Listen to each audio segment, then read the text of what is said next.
Allah'ın El-Latif degan ism sifatlar haqidagi tafsirlar. Bismillah, elhamdülillah, ve salatu ve selamu ala Resulillah. Assalamu alaikum ve rahmetullahi ve berekatuh. Tövende dehtanlarga Ustad Abduvali Qari Rahimullah'ın Kur'an ve sünnet nuri astida Allah subhanahu ve Teala'nın güzel isim sıfatlarının tefsiri dersliklerinden Allah'ın El-Latif degan isim sıfatları haqidagi tefsirlerini okuyumuz inşallah. Ba'd a'udhu billahi mineşşeytanirracim. Allah'ın El-Latif degan isim sıfatları haqidagi tefsirler. Allah'ın bu isim sıfatları Kur'an'da 7 yerde tilga ilingan. Yani Sure El-En'am 103. ayetide أعوذ بالله من الشيطان الرجيم لا تدركه الأبصار وهو يدرك الأبصار وهو اللطيف الخبير. tercümesi közle Allah'ını kövmeydi. Allah közlerini körüp durdu. Allah bendilerge mehribandır, hemmeden haberdardır. El-Latif, intayin mulayim, kılıvatkan fiillerde yumuşaklık bolsa, nazuk orunlarda Allah subhanahu ve Teala özünün baki ilmi bilen kılgan muamelini lütuf deymiz. Allah subhanahu ve Teala El-Latif'tir. El-Latif'nin manisi intayin kengdir. Allah subhanahu ve Teala'nın bendilerge bolgan lütfi nahayet kengdir. Bir insan özüge bir nazar taşlasa, Allah subhanahu ve Teala'nın lütflarının birisi bolsa, anının karnında onu yaratışı, karangu zulmette onu himaye kılıp saklaşı, kindik vasıtası bilen onu ozuqlandırışı, ta ki özünün ağzı bilen ozuqlanıp, müstakil boğuça şu şekilde ozuqlanışı, keyin ayrılgan vaqtda ana sütüdün paydalanışını onunla ilham kılışı, eğer karangu keçidi bolsa hem sütün paydalanışını Allah subhanahu wa ta'ala onunla ilham kılıdı. Onundan başka çişlerinin kereklik vakitte çıkışını Allah'ın irade kılışı, çişlerinin yemekliklerini çayınışı için kolaylaştırıp verişi, aldıdaki çişlerini ötkür kılıp, ağız çişlerini çaynaşka muvaffak kılışının hemmesi Allah subhanahu ve Teala'nın lütfudur. Her bir lütfleri bir lokma yemekinin dünyaya gelişige, hemme dünyanı avar kılıp, şu insan için hazırlap verişi Allah'ın büyük lütfularıdır.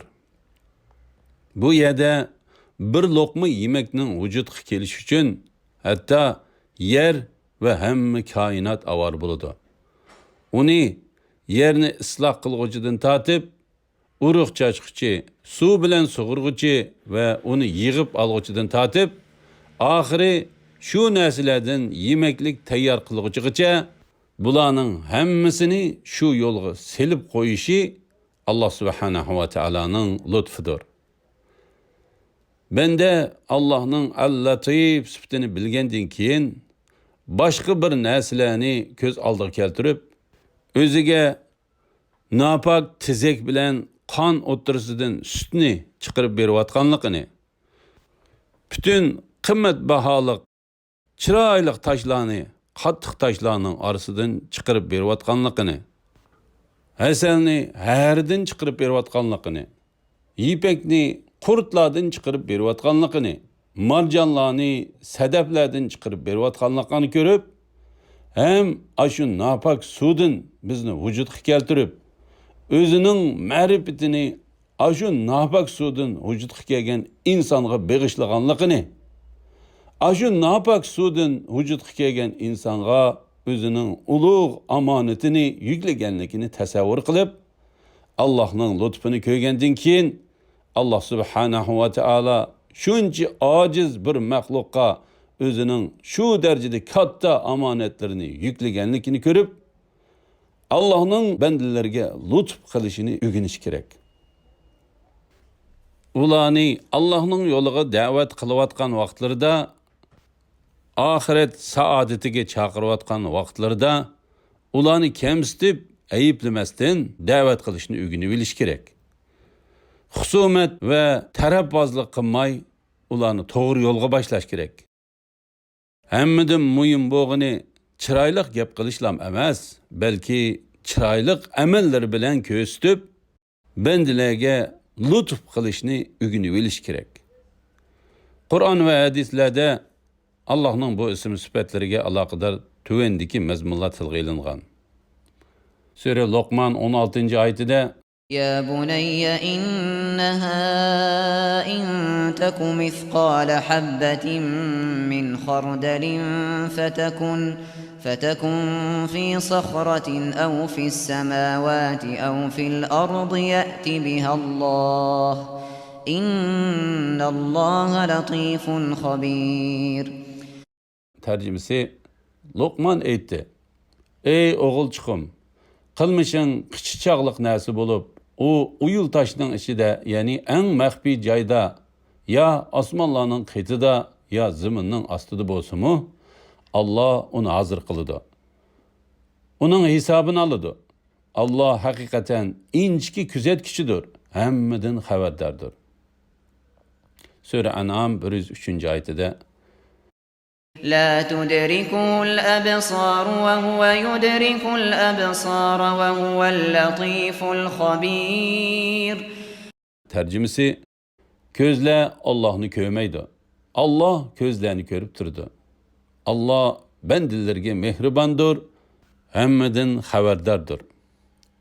Sure Yusuf 100. ayetede ورفع أبويه على العرش وخروا له سجدا وقال يا أبت هذا تأويل رؤياي من قبل قد جعلها ربي حقا وقد أحسن بي إذ أخرجني من السجن وجاء بكم من البدو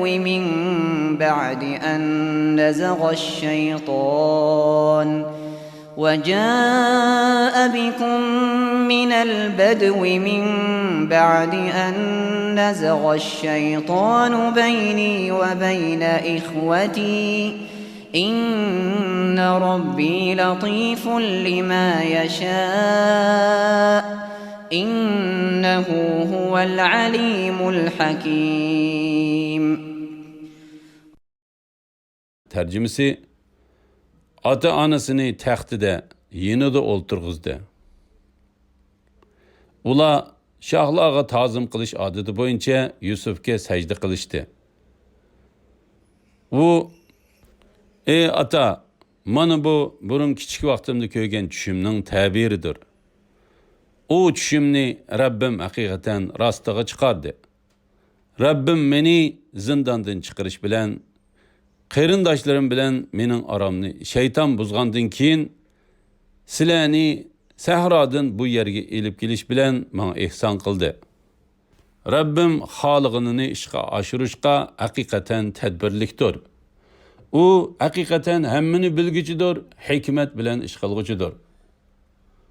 Sure Shura 19. ayetida Allahu latifun bi'ibadihi yarzuqu men yasha'u ve huvel kaviyyul aziz. Tercümesi Allah bendilerge köyüngichidir. U xohlagan odamga keng rizq beradi. Allah kuchlikdir, g'olibdir. Elhamdülillah. Yuqorida Ustoz Abduvali Qori rahimahullahning Qur'on va sunnat nuri ostida Alloh subhanahu va taolaning go'zal ism sifatlarining tafsirlari darsliklaridan Alloh subhanahu va taolaning Al-Latif sifatining tafsirlarini angladinglar. Oxirini keyin qitimliq o'qishimiz davomlashtiramiz inshaalloh.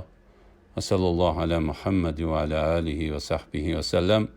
Esselamu aleyküm ve rahmetullahi ve berekatuhu.